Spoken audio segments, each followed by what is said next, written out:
Hello everyone, in this video we are going to discuss three basic information about GATE exam. First one is GATE syllabus of computer science. Second one is weightage of each subject in GATE exam, and the third one is how interdisciplinary questions are formed in GATE computer science. So this video will be very much informative for you. So let's start. GATE CS. In GATE CS, three sections are there.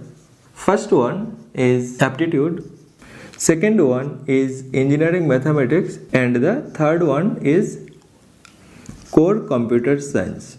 From this aptitude part, we have 10 question with 15 mark. In this engineering math section, 9 question, 13 mark.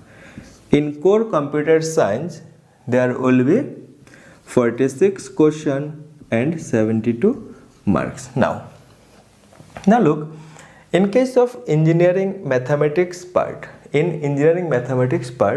we also have some sub part. First one, this one is engineering mathematics part.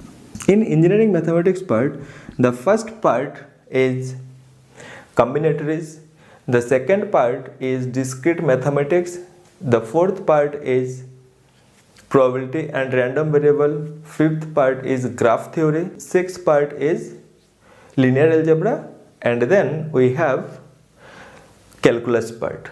And another part is there, that is propositional logic. So in total we have 7 subpart in engineering mathematics syllabus. First one is combinatories.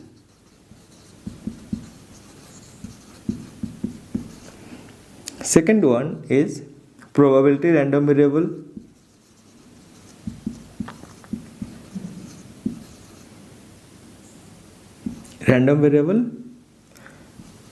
Third one is calculus. Fourth one is graph theory.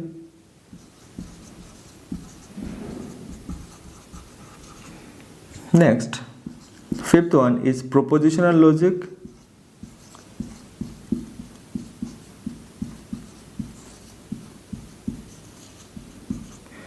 Sixth part is discrete mathematics.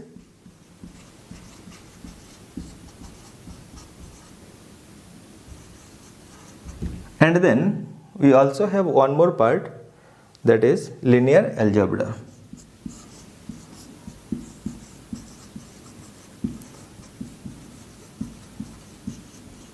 These are the 7 subpart that are included in GATE computer science engineering mathematics syllabus. Clear? Now coming to the core computer science part. In case of core computer science part, we have total of 10 subject. Core CS, we have total of 10 subject, but I am going to give you the subjects in 4 different groups. So the first group, G1, contains C program, and then data structure, and then we have algorithm. Now the second group contains again 3 subjects. First one is digital logic design, second one is operating system, third one is computer organization and architecture. Now the third group contains 2 subjects, that is automata theory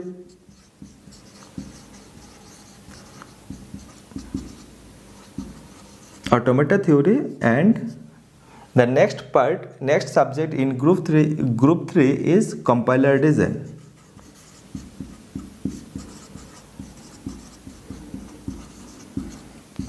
Now the fourth group, group 4, is First subject is database management system, DBMS, and the second subject is computer networking.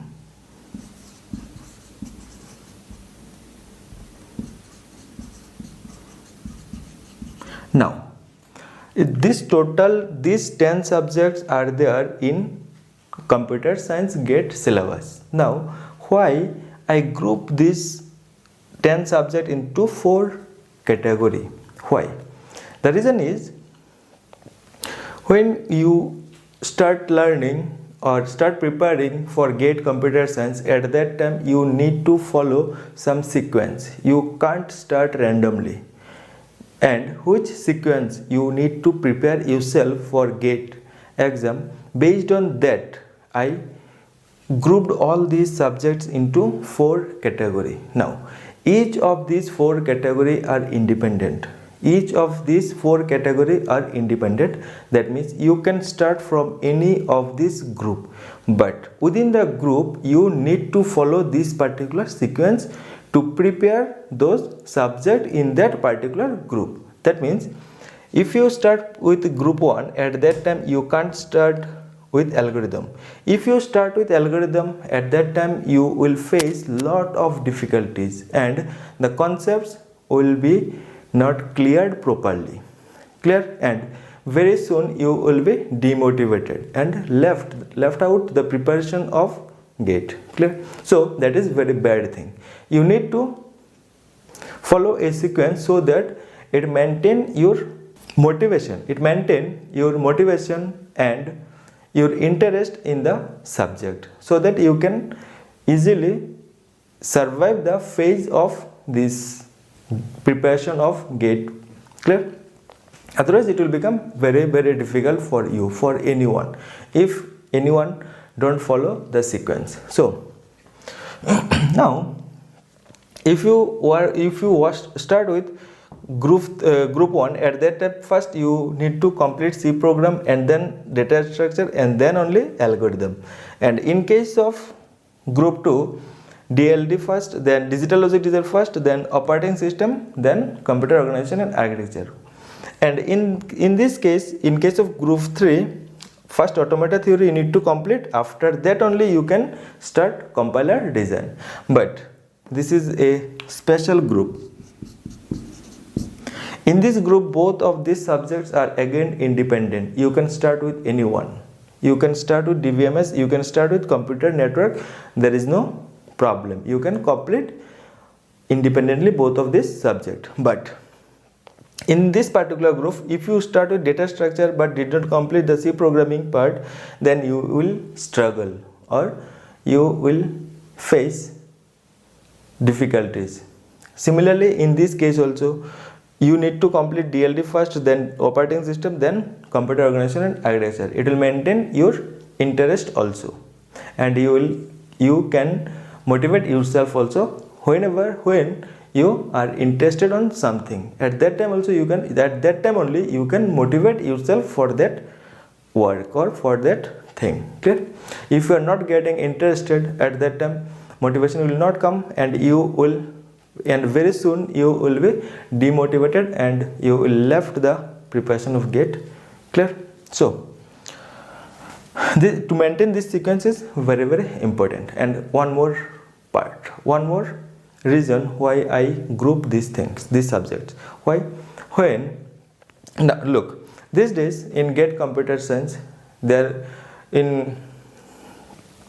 is a high possibilities that interlinked questions comes. That means a question may contain concepts from 2 or 3 subjects. A question in GATE these days can contain concepts from 2 or 3 subjects. So from which subject and how they will combine the concepts, and that thing also comes in this group of the subjects. How? Look, a question can contain concepts from any of these subjects, but any of these subjects can't contain concepts from any other group, any other subject of any other group. Clear? So that is also, if you study with based on this particular group technique, at that time you will be familiar with the question also. You can expect which how interlinking questions will come in the exam. Clear? So that is one important reason also why I grouped all these subjects separately in 4 category. Clear? Now coming to the third part of our discussion, that is weightage of each subject in GATE computer science. Look, there is no fixed weightage defined for any of the GATE subject, but based on the previous year questions, if we observe those previous year questions, then we can conclude with some range of expected marks from each subject. Clear? Now again, here also I am not going to give the weightage of each subject independently. I will give the weightage of subject with respect to the group. That means whenever you prepare, you should prepare for the whole group, not for each subject. Clear? So now based on the group, how many questions we can expect from a particular group? So from first group we can expect somewhat around 16 to 20 marks. Now in this second group we can expect somewhat around 18 to 24 marks. In this group, from automata and compiler design or combination of both of these subjects can have weightage of 8 to 13 marks. Now in this group, look, I already told you that DVMS and networking both are independent subject. That means no interlinked question will asked from these two question. Clear? Now this DVMS, weightage of DVMS can range from 6 to 9 mark. Similarly, computer network also have weightage of in between 6 to 9 marks. That means in this group we can expect somewhat around 12 to 18 marks. Clear? But it is not a specific case. It is not a fixed scenario. This scenario can change in every year based on the organization or IITs or IIC, whichever designing the question, whichever set the question paper. Based on that, the weightage of the subject can vary in each year, in every year. Clear? So but this is what we can expect in GATE exam. Clear? So that's it for today. Look, if you think that this particular information, whatever I give you, it is useful for you, please like and share our videos. And if you have any constructive criticism for us, please do comment so that we can improve ourselves and serve in a better way. So thank you for today.